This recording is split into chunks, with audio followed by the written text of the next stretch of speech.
আজ আমি আপনাদেরকে পটলের দুর্দান্ত একটি রেসিপি বানিয়ে দেখাবো।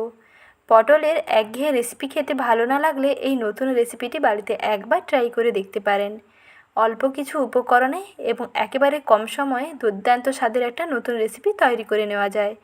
রোজ রোজ পটল দিয়ে কী বানাবেন ভাবছেন, তাই দেরি না করে এই রেসিপিটি ট্রাই করে ফেলুন। যা প্রথম পাতে গরম ভাতের সঙ্গে দুর্দান্ত লাগবে।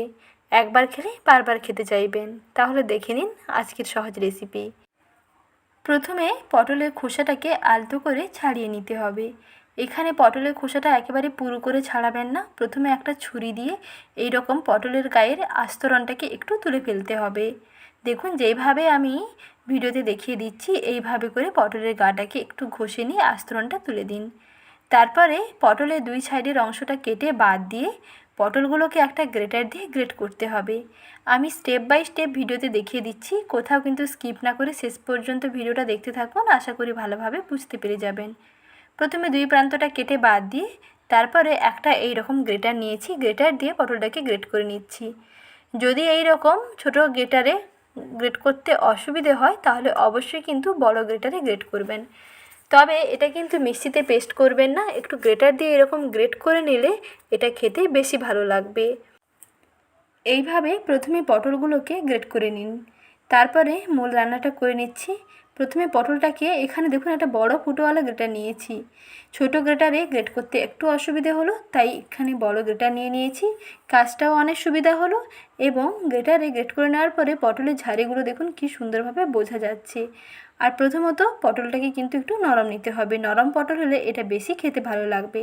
পটলগুলো যদি একটু বেশি শক্ত হয়ে যায় তাহলে কিন্তু পটলগুলোকে একটু সেদ্ধ করে নিয়ে তারপরে মিক্সিতে পেস্ট করে নিতে পারেন, তাতেও হবে। আর যদি পটলগুলো এরকম নরম থাকে তাহলে এইরকম একটা গ্রেটার দিয়ে গ্রেট করে ফেলুন। তাহলে এই নতুন স্বাদের রেসিপিটি খেতে আরও বেশি ভালো লাগবে। এখন পটলগুলোকে রান্না করে নিচ্ছি। তার জন্য কড়াইতে দিয়ে দিলাম বেশ খানিকটা সর্ষের তেল।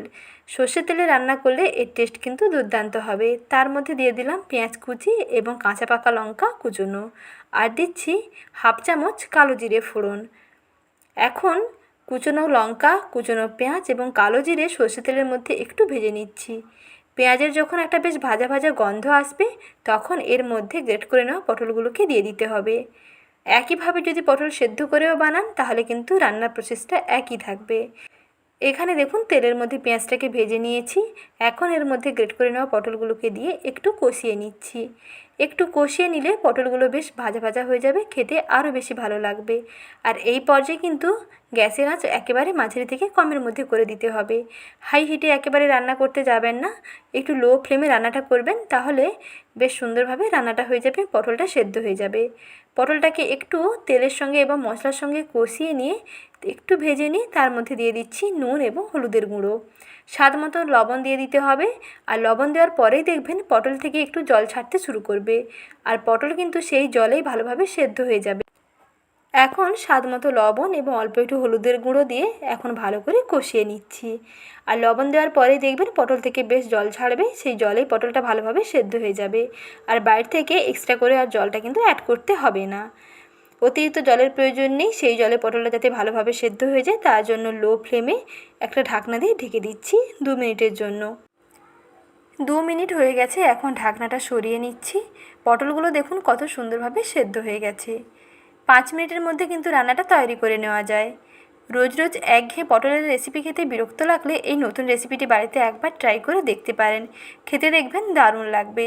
স্বাদ একেবারে অনবদ্য হয় আর অল্প একটুতেই মন ভরে যাবে।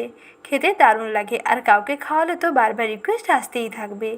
এখন দেখুন যখন এইরকম মাখো মাখো হয়ে যাবে এবং পটলটা ভালোভাবে সেদ্ধ হয়ে যাবে, রান্নাটা প্রায় কমপ্লিট, তখন এর মধ্যে সবশেষে দিয়ে দিলাম আরও 1 টেবিল চামচ সর্ষের তেল, ভাজা জিরের গুঁড়ো আর অল্প দিচ্ছি একটু চিনি। এর নুন চিনির ব্যালেন্সটা ঠিকঠাক থাকবে তার জন্য অল্প একটু সামান্য চিনি অ্যাড করলাম, আর ভাজা জিরের গুঁড়ো এবং 1 টেবিল চামচ সর্ষের তেল সব কিছুকে দিয়ে আরও একটুক্ষণ রান্না করে নিচ্ছি। কিছুক্ষণ এইরকম রান্না করে নেওয়ার পরেই পটলগুলো থেকে বেশ সুন্দর তেল কেটে চলে আসবে।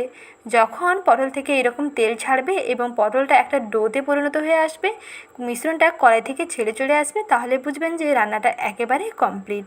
আর কালারটা দেখুন এরকম বেশ সুন্দর চেঞ্জ হয়ে যাবে, বেশ ভাজা ভাজা হয়ে যাবে এবং অনেক মাখা মাখা হয়ে যাবে। তৈরি হয়ে গেল আজকের সহজ রেসিপি, পটলের দুর্দান্ত স্বাদের এক নতুন রেসিপি, যা খেতে দুর্দান্ত লাগে। গরম ভাত রুটি সবেতেই দেখবেন দারুণ লাগবে। একবার খেলে বারবার খেতে চাইবেন। তাই পটলের একঘেয়ে রেসিপি ছেড়ে এই নতুন রেসিপিটি একবার ট্রাই করে দেখুন। একবার খেলে বারবার খেতে চাইবেন, আর কাউকে খাওয়ালে তো বারবার রিকোয়েস্ট আসতেই থাকবে। তাই দেরি না করে ঝটপট ট্রাই করে ফেলুন। আর কমেন্ট বক্সে জানাতে ভুলবেন না রেসিপিটি কেমন লাগলো, অর্থাৎ এই রকম নতুন স্বাদের পটল ভর্তা খেতে কেমন লাগলো। পটল ভর্তা আপনারা বিভিন্নভাবে বানিয়েছেন, তবে আজকের এই নতুন রেসিপিটি কেমন লাগলো সেটা কিন্তু কমেন্ট সেকশনে জানাতে একেবারেই ভুলবেন না। আর আজকের এই নতুন রেসিপিটি ভালো লেগে থাকলে ভিডিওতে প্লিজ একটি লাইক করবেন। সঙ্গে চ্যানেলে নতুন দর্শক বন্ধু থাকলে চ্যানেলটিকে সাবস্ক্রাইব করে রাখবেন। এইরকম নতুন ভিডিওর আপডেট সবার আগে পেয়ে যাবেন। ভালো থাকবেন, ধন্যবাদ।